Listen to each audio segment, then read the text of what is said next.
Intertropical Convergence Zone o ITCZ, patuloy pa rin yung epekto sa Mindanao. Etong ITCZ ang salubungan ng hangin galing northern at southern hemisphere. Samantalang easterlies o yung mainit na hangin galing karagatang Pasipiko, patuloy yung epekto sa nalalabing bahagi ng ating bansa.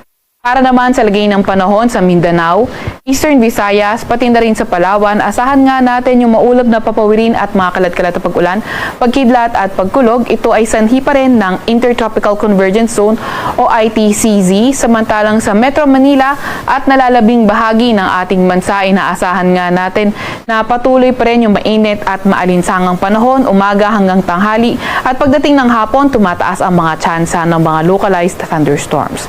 Yung mga kasamahan natin sa Regional Services Division, patuloy na maglalabas ng mga thunderstorm advisory, rainfall advisory o hindi kaya heavy rainfall warning kung kinakailangan.